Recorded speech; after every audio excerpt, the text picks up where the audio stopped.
नमस्कार, संगम न्यूज में आपका स्वागत है। पेश है सुबह की फटाफट खबरें।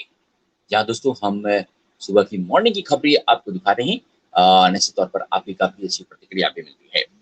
दोस्तों अगर खबरें से पहले अगर आप बता दें, अगर आपने चैनल को सब्सक्राइब नहीं किया है तो सब्सक्राइब कीजिए और नोटिफिकेशन बेल भी बजाइए, ताकि देश दुनिया की खबरों के साथ आप ऐसी फटाफट खबरें आपको यही मिलेगी। या दोस्तों सबसे पहले प्रधानमंत्री ने क्या कहा है, आइए उस पर नजर डालते हैं। प्रधानमंत्री नरेंद्र मोदी ने कोरोना की दूसरी वेव से कहा है कि कोरोना की दूसरी वेव से हम भारतवासियों की लड़ाई जारी है।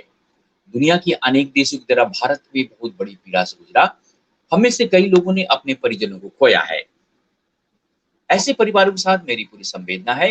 बीते 100 वर्षों में आई सबसे बड़ी त्रासदी है।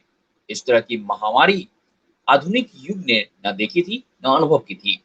इतनी बड़ी महामारी से हमारा देश एक साथ लड़ा है। कोविड से लड़ने के लिए बीते 1.25 साल में देश में एक नया हेल्थ इंफ्रास्ट्रक्चर तैयार किया गया है। प्रधानमंत्री ने कहा कि कोरोना की दूसरी लहर के दौरान अप्रैल और मई के महीने में भारत में मेडिकल ऑक्सीजन की डिमांड अकल्पनीय रूप से बढ़ गई थी। भारत में इतिहास में कभी भी इतनी मात्रा में मेडिकल ऑक्सीजन की जरूरत महसूस नहीं की है। इस जरूरत को पूरा करने के लिए युद्ध स्तर पर काम किया गया। जी हाँ दोस्तों, तो प्रधानमंत्री ने साफ तौर से कहा है कि हमें अब मेडिकल इंफ्रास्ट्रक्चर की जरूरत है, जिसे हमने तैयार किया है।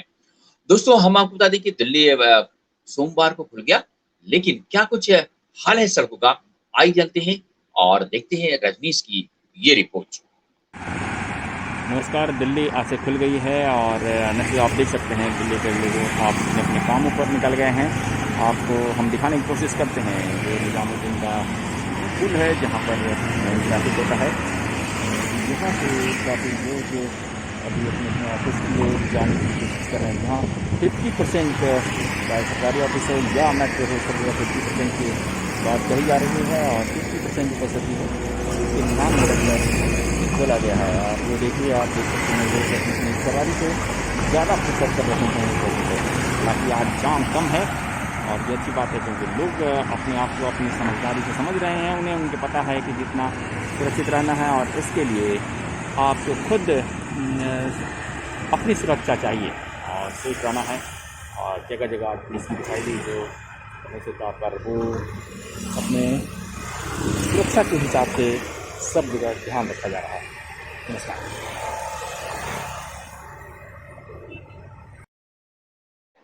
जी हाँ दोस्तों, दिल्ली खुल गई है 50% पर। आइए देखें अब क्या कर रहे हैं राहुल गांधी।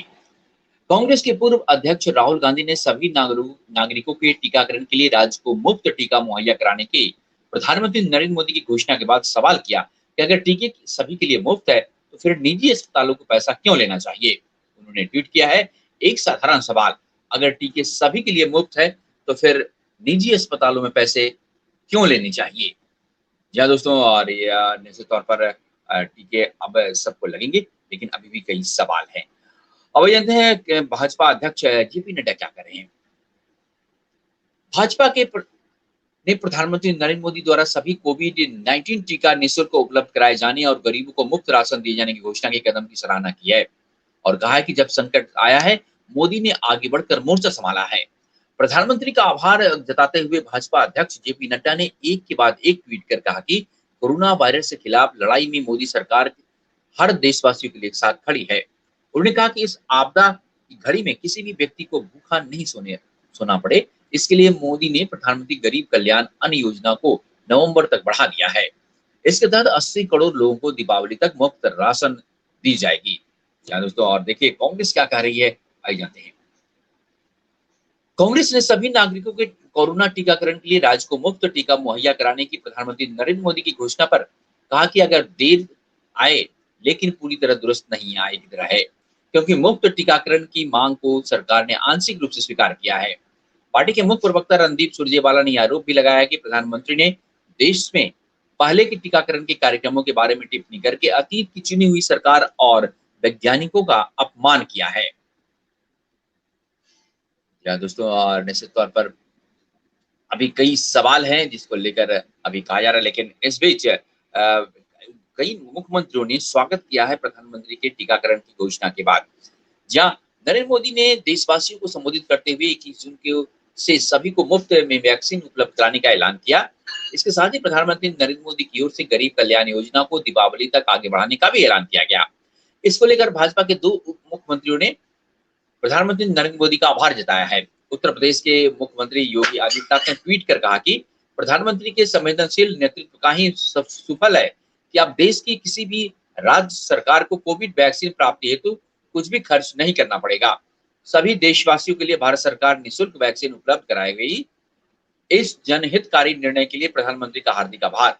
प्रधानमंत्री के मार्गदर्शन के में आज केंद्र सरकार द्वारा प्रधानमंत्री गरीब कल्याण अन्न योजना की दीपावली तक आगे बढ़ाने का निर्णय लिया, जिसका सबका साथ सबका विकास सबका विश्वास मंत्र का चरितार्थ करता है।